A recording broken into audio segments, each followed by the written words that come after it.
일화불청계. 비가 억수같이 쏟아지던 그날 밤, 저는 이상한 꿈을 꾸고 있었어요.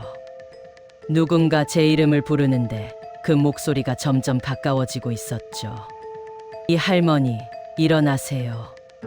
꿈이 아니었어요. 정말로 누군가 문을 두드리고 있었습니다.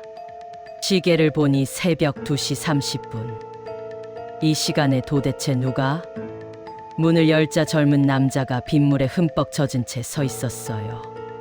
아래층 편의점에서 본 얼굴이었습니다. 태민 씨, 무슨 일이에요? 할머니, 지금 당장 저랑 같이 가셔야 해요.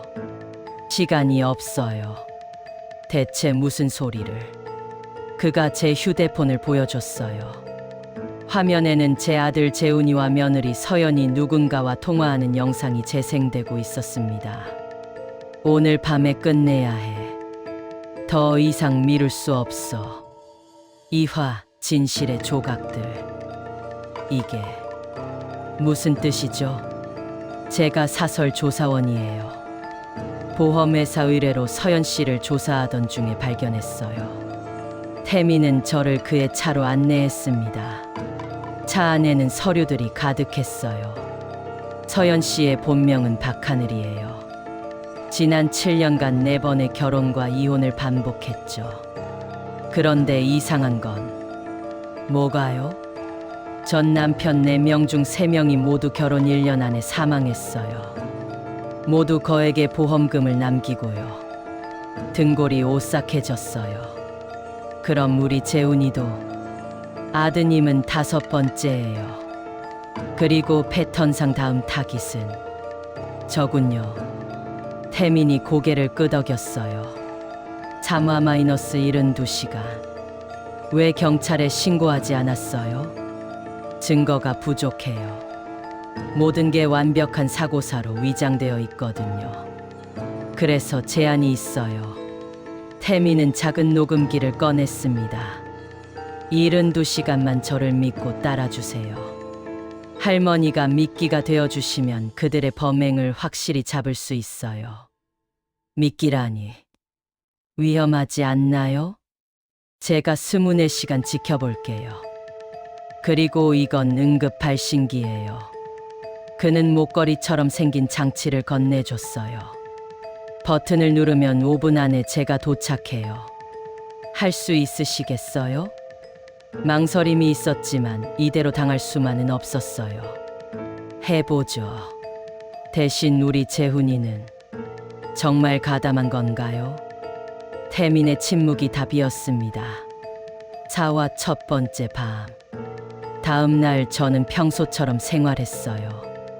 아침 시장에 가고 경로당에 들르고 저녁에는 드라마를 봤죠. 하지만 모든 게 달랐어요. 가방 안에 녹음기, 목에 건 발신기, 그리고 어딘가에서 저를 지켜보고 있을 태민. 밤 10시 초인종이 울렸어요. 어머니, 저예요. 서연이었습니다. 손에는 커다란 보온병을 들고 있었죠. 이게 뭐니? 삼계탕이에요.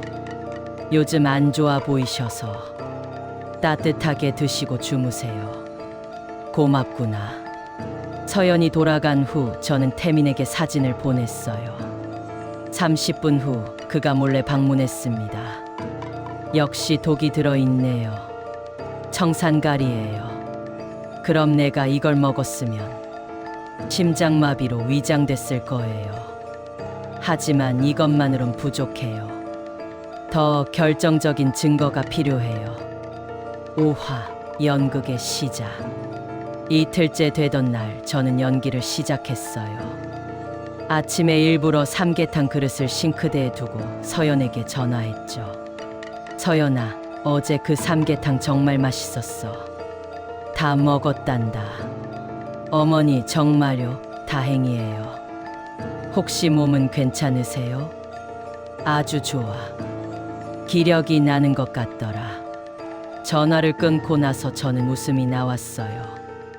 며느리 목소리에서 당황하는 게 느껴졌거든요. 그날 오후 재훈이가 찾아왔어요. 엄마, 요즘 건강은 어때? 좋아. 왜? 아니, 그냥 나이가 있으시니까. 재훈아, 엄마한테 할 말 없니? 아들의 눈이 흔들렸어요. 무슨 말씀이세요? 아니다. 그냥 오랜만에 보니까 반가워서. 재훈이 돌아간 후 태민이 나타났어요. 오늘 밤이에요. 그들이 움직일 거예요. 6화 진실의 방. 자정이 넘어 저는 일부러 불을 끄고 침대에 누웠어요. 하지만 잠들지 않았죠. 새벽 1시 현관문이 조용히 열리는 소리가 들렸어요. 열쇠가 있으니 당연했죠. 발소리가 2개. 서연과 재훈이었어요. 어머니? 서연의 속삭임이 들렸습니다. 잠든 것 같아. 빨리 해. 정말 이렇게까지 해야 해? 재훈이의 목소리가 떨렸어요. 지금 와서 무슨 소리야? 우리 계획이 잊었어. 이번만 넘기면 되는 거야. 침대 옆에 그들의 그림자가 다가왔어요. 서연의 손에 주사기가 들려있는 게 보였습니다. 미안해요, 어머니. 하지만 어쩔 수 없어요. 주사기 끝이 제 팔에 닿는 순간 저는 눈을 떴어요. 정말 어쩔 수 없었니, 서연아? 7화 가면 뒤의 얼굴. 서연이 비명을 지르며 뒤로 물러났어요. 어떡해. 삼계탕 맛있었어. 너무 맛있어서 아깝게 버렸지만. 그때 방문이 열리며 태민과 경찰들이 들어왔습니다. 박하늘, 이재훈, 살인미수 및살인 교사 혐의로 체포합니다. 엄마는 어떻게? 재훈이가 저를 보며 말했어요. 내가 먼저 알아야 할 건 내가 내 엄마라는 거야. 너를 10달 품고 30년을 키운 엄마. 하지만 우리도 살아야. 사람을 죽이면서, 내 엄마를 죽이면서. 재훈이가 고개를 떨궜어요. 서연은 달랐어요. 끝까지 차갑게 웃고 있었죠. 후회 없으세요? 아들까지 감옥 보내시는데. 후회는 너희가 하게 될 거야. 내 아들을 이렇게 만든 것. 8화 그 후. 재판은 빨리 진행됐어요. 서연은 무기징역, 재훈이는 징역 12년을 선고받았습니다. 마지막 면회에서 재훈이가 물었어요. 엄마, 정말 용서 못해? 용서는 내가 감옥에서 진짜 사람이 되면 그때 생각해 볼게. 미안해요, 엄마. 나도 미안하다. 너를 제대로 가르치지 못해서. 9화 새로운 시작. 석 달 후 저는 태민의 사무실에서 일하기 시작했어요. 할머니, 오늘 상담 건이 들어왔어요. 60대 여성분인데 재혼한 남편이 이상하대요. 어떻게 이상한데? 자꾸 보험을 들라고 한대요. 고액으로. 저는 가방을 들었어요. 가보자. 그 양반 한번 만나봐야겠어. 태민이 웃었어요. 할머니가 오시면 다들 방심해서 좋아요. 그래? 그럼 이 할머니 더 열심히 해야겠네. 에필로그. 사람들은 물어요. 후회하지 않냐고. 아들을 감옥에 보낸 것. 후회하죠. 매일 밤마다.